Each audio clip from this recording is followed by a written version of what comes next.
Beyond the Diagnosis, the podcast where we go past the headlines, past the pink ribbons, and past the staying strong messages to the raw, unfiltered reality of what it means to live after cancer.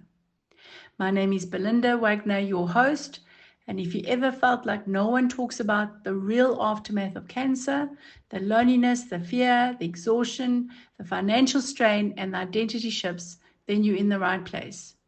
This is not about sugarcoating survivorship, it's about telling the truth. Each episode, we'll hear from our survivors where we are still navigating life after treatment. Experts who can help us make sense of the emotional and the physical toll, and the raw, real-time reflections on the battles that don't end when treatment does. Because survivorship isn't just about resilience, it's about reckoning with what cancer took, what it changed, and how we can move forward in the face of it all. This is Beyond the Diagnosis. Let's start the conversation.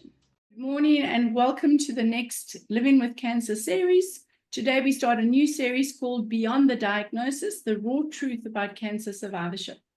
I'm very, very lucky to have Tumi as part of our first episode. Thank you so much for joining us, Tumi, and I'm excited to talk to you a little bit about how raw and real cancer really is as a survivor. So please welcome, and won't you tell us a little bit about yourself? Hi, Belinda. Thank you for having me. My name is Tumi Ramasodi. I am a colon cancer survivor, patient advocate, and the regional director for Southern Africa for Global Colon Cancer Association. I'm happy to be here with you today to talk all things cancer and all things survivorship. Excellent. So, why don't you just give me a little intro as to your story and when were you diagnosed? A little background about your journey. I was diagnosed in 2020 at the age of 45 after a long period of suffering from abdominal complications. I went through the works, your chemo, surgery first, and then chemo, and I'm now currently just on management. Beautiful. Yes. Tumi, so this episode or this series is called The Aftermath That No One Talks About. And I want a conversation as from one survivor to another survivor as to what is it really like. So if I had to ask you and about your own journey and what you went through and working with other cancer patients, what do you think happens after the treatment? From a physical perspective, what happens? What do we go through? What have you experienced? So, I often tell people when I speak about my journey that survivorship is not cute.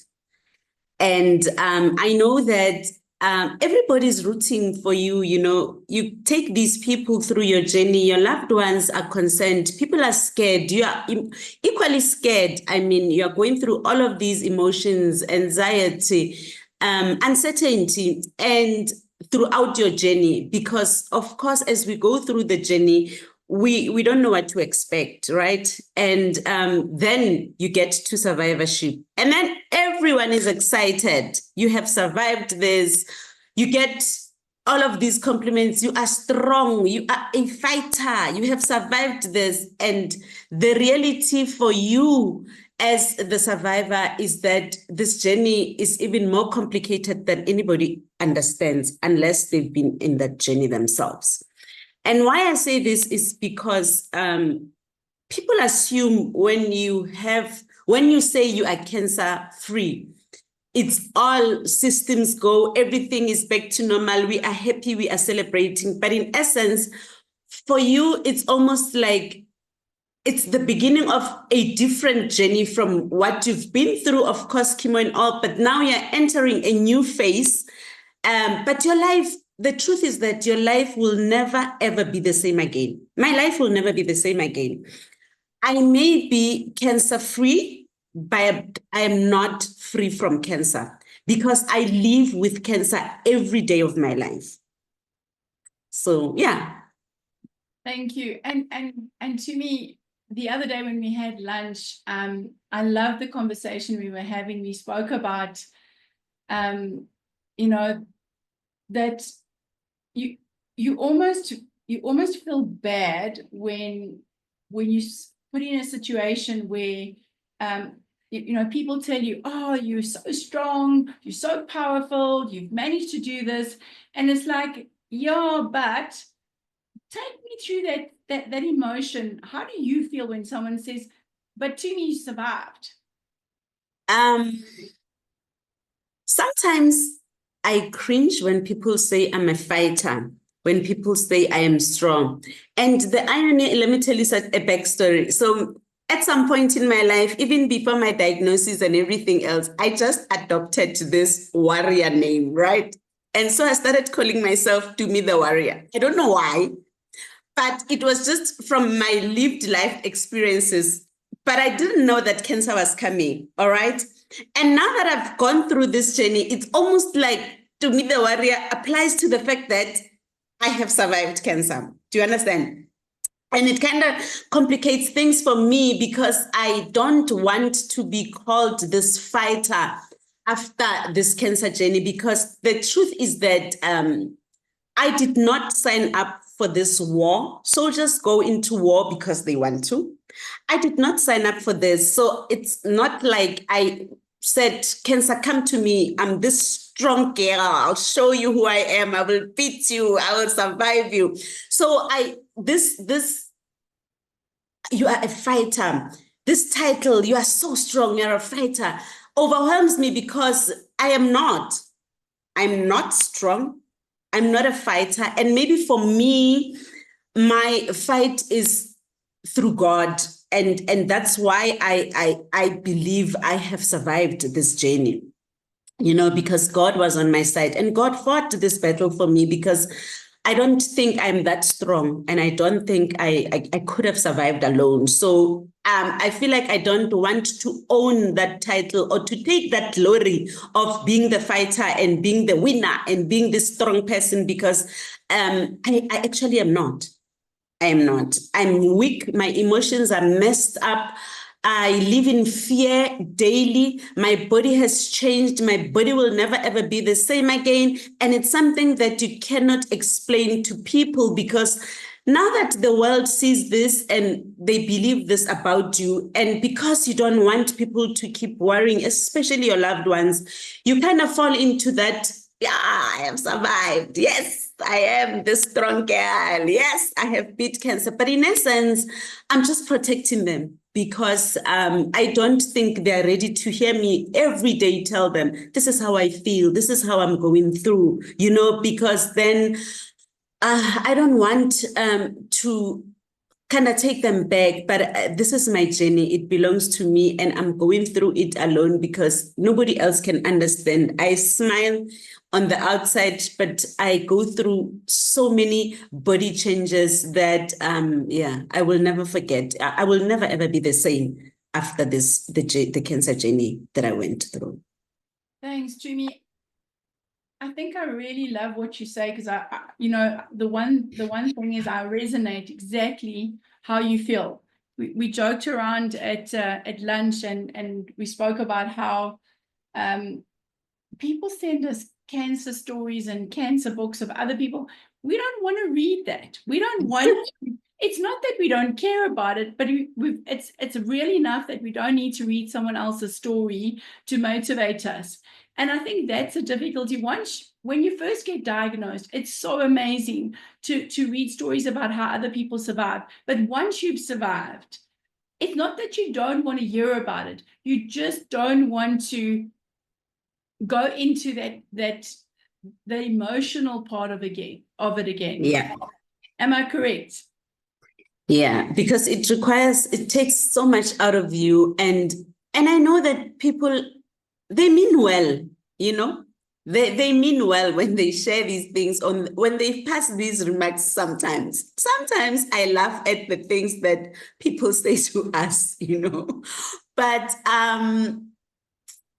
it's a lot. I work with other cancer patients, and for me, it's almost like what they're going through, their emotions, I take them as well. I go through those emotions with them. So that's something I cannot avoid, because this is the path that I chose. I said I wanted to do this, and I love being in this space. But sometimes people will say to you, so and so died from cancer. Ooh, you have survived. My aunt died, and my uncle's uncle died, and and then it's almost like, oh my God, okay. But then again, when it's someone, because in my space I interact with a lot of cancer patients, when it's someone that's close to my heart that eventually succumbs to this thing, I want to call it a thing because I don't know. But anyway, Belinda, it almost hits you because there's that survivor's guilt, because you're almost like, I survived, why not them? And then it takes you back. Did you really survive? It's almost like there's a noise that says, did you really survive? Do you think you are free from me? Do you think I'm gone?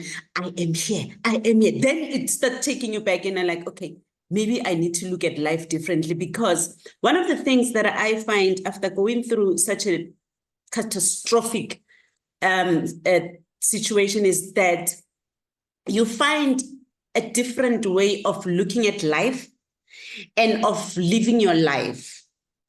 I know as people, we say a lot about life is short, have fun, live in the moment kind of things. Yes, we love that. Life is short, we agree. But live in the moment. But my moment is different from somebody else's moment, because even in my living that moment, I am living with cancer, because cancer is always in my mind. I am cancer-free, but I'm not free from cancer. So yeah, man, it's an emotional roller coaster. Even in that, life is short. Live for now. Live your life. But there are certain things that I cannot do, that I'm mindful of, that I'm careful not to do, simply because I've been through this journey, and somebody else will live their life and do things because life is short. They need to live, but I know life is short, but I also cannot live to the fullest because I am careful now. You know what I'm saying? Yeah. Absolutely. Yeah. Tumi, this is a beautiful opportunity for you to just share a little bit about what is the work that you're doing in the cancer space, and how did you decide to get involved and dedicate your whole life to cancer? So I work with colorectal cancer patients. The list is quite small because I started this off from the ground on my own. And when I was praying during my journey to God to save me, I remember bargaining with God and to say that if you save me, I'm going to make a difference in this space. If you save me, I'm going to make sure that no other colon cancer patient goes through their journey the way that I went through my journey. If you save me, I am going to help other patients. So it's almost like I'm in this space now to fulfill my promise to God and to fulfill my promise to self, because I have been in the NGO space for a long time. I love working with people. I love working with different communities. I was in a different area, but within the NGO space, and working directly with communities on the ground. But when I took on this, it was almost like it's a personal mission. It's my personal story. It's my personal mission to impact the CRC space in the country and hopefully beyond, in the world. But I think that in my journey, I felt that and I don't want this to be misunderstood, but I did feel like there was a gap of that softness that I felt like I required or I needed as a newly diagnosed patient in the beginning from my doctor, that I felt I didn't get, and I understand that doctors see a lot of us, doctors see a lot of patients. And at some point I kept asking myself, Tumi, do you think you are special? Tumi, do you think because it's you, things need to happen different? And I also then got back to myself to say, no, I believe when you are faced with this diagnosis, it's different from any other. And yes, patients in this space require a different kind of approach in how they are handled, which I felt like I did not get a bit at the beginning. And so part of my work is really to help newly diagnosed patients to face their diagnosis and to walk this journey with them. There's nothing special that I do, but to help walk this journey with them and to eventually impact the cancer space within the country, to make CRC known and to kind of make things better for CRC patients, because I still feel like the country is not doing enough for colorectal cancer. And if I can be instrument to shaping things and moving things forward for the benefit of others that are coming after me, then I will have lived a purposeful life. Thanks, Tumi. I mean, it's some really beautiful and meaningful words. And I think I love what you spoke about when you said that whole bargaining with God, because I think every one of us do that. We bargain. But also, if I think about what I'm trying to do with the Living with Cancer space is you feel an obligation to give back because of your own journey.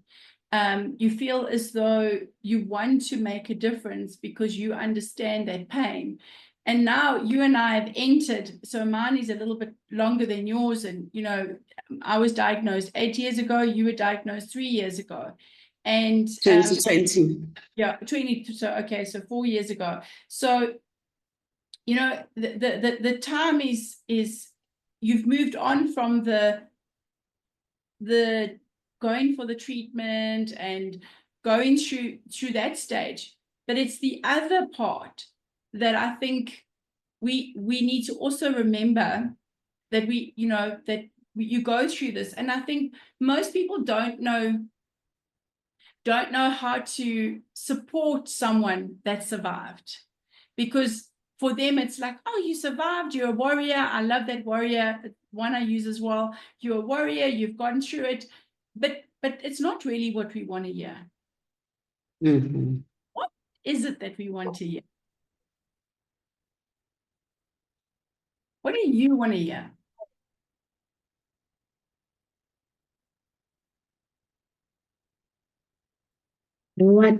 How can I put this?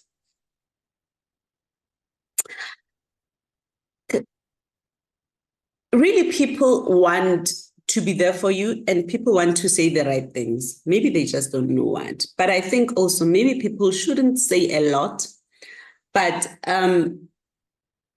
people should ask me how I feel and understand what I'm going through in this space. Because Belinda, the tiredness that comes with this, the body pains that come with this, I'm forever tired. And to always explain myself, it's almost like, we know but you are healed, you are fine, you should be fine now. So stop it, stop it. But because they don't understand, you sort of also don't say it anymore. But the fact is, we wake up every morning with body aches that I'm forever tired. It's a mission. And then sometimes, of course, just thinking about recurrence. I think most of us do think about recurrence. I have faith in God, but because I'm human, I sometimes do think about recurrence, you know? And I don't know. Maybe I don't know what, maybe I also don't know what I want people to say, but, just ask us how we feel. How are you feeling? How are things now? How are you feeling in this space? Because honestly, I'm trying to think right now, but I don't really have the exact words to say. I wish people could say this, because I don't think there's anything that they can say to change my mindset, to change what I know. I know what I know now because I've gone through what I've gone through, and I'm feeling the feels. So I honestly don't know what they should say, but I think just, how are you feeling? Where are you now? So What maybe do you need?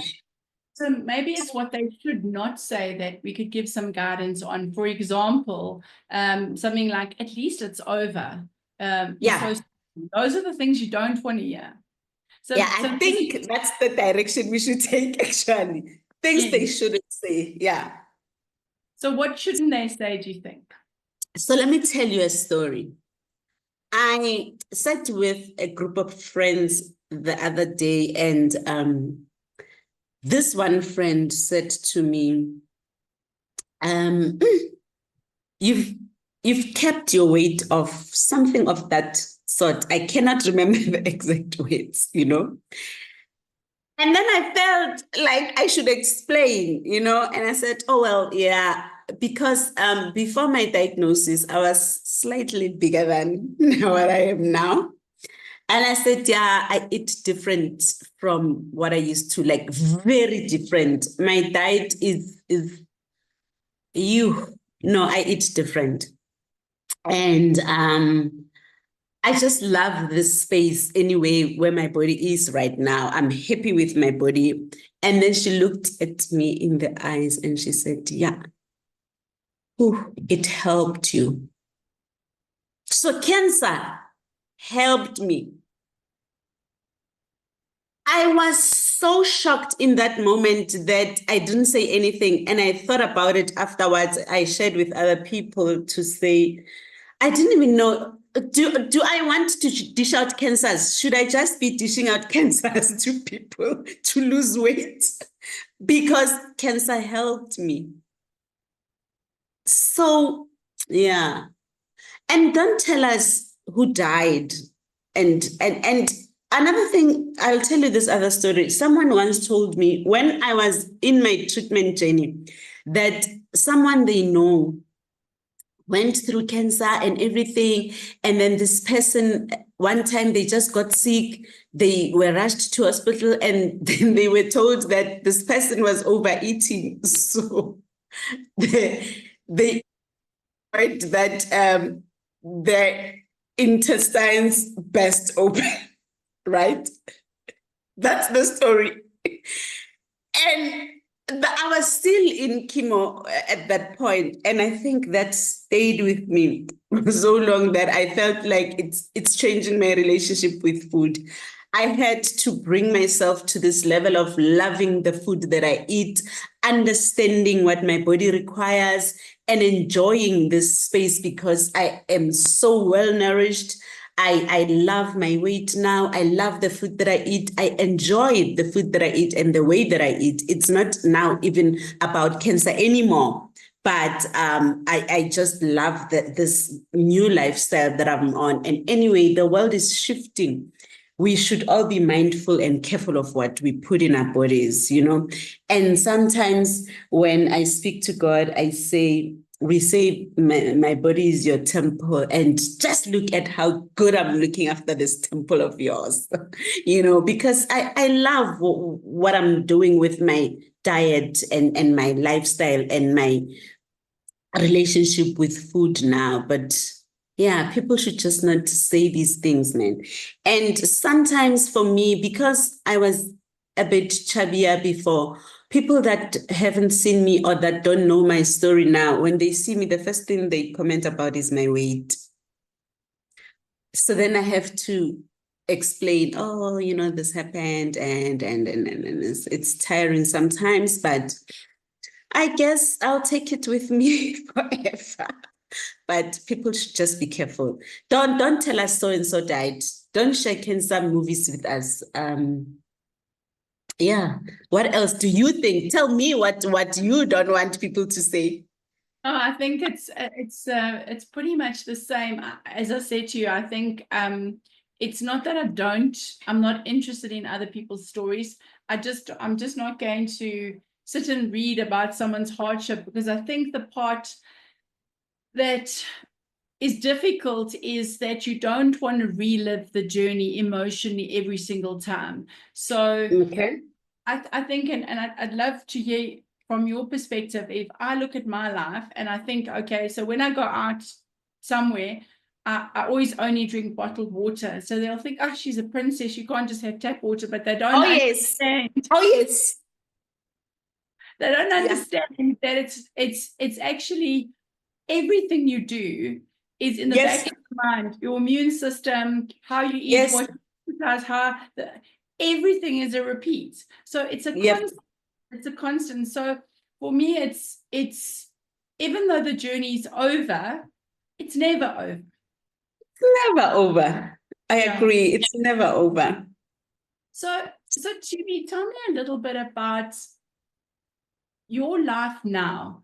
When you live your life, someone said to me, a friend of mine said to me, Belinda, you live like you're dying. And I don't know if it's true or if it's not, but I do know that when I live. So when I drive, I do drive a little bit fast, and I do take risks, and not everything bothers me as much as it used to. And I do break a couple of rules, and I have more zest than I think I did before. But what it did do for me is it made me reconnect with me at a deeper level than I had ever before. Yeah, so, it's sort of a rebirth of some sort, right? Yes. Some level of growth. Yes. So tell me a little bit about that rebirth, and how are you living your life now, now that you've been reborn?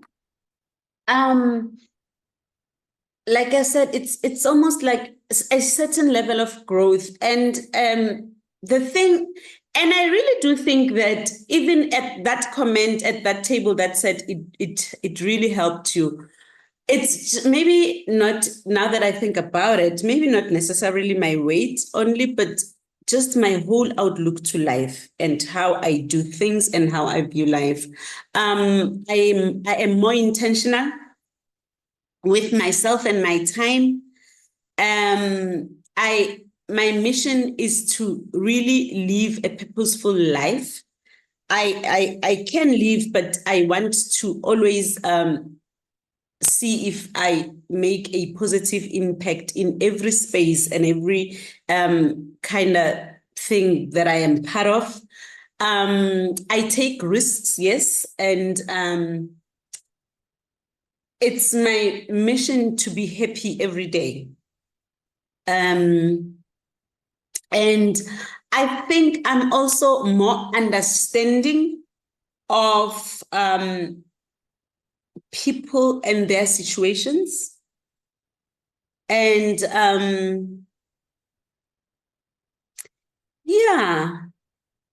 because also that like we were talking earlier, that we may be smiling, we live every day, people see you up and down every day, but in your heart, you know that you are going through emotions sometimes and your body is not really your body anymore.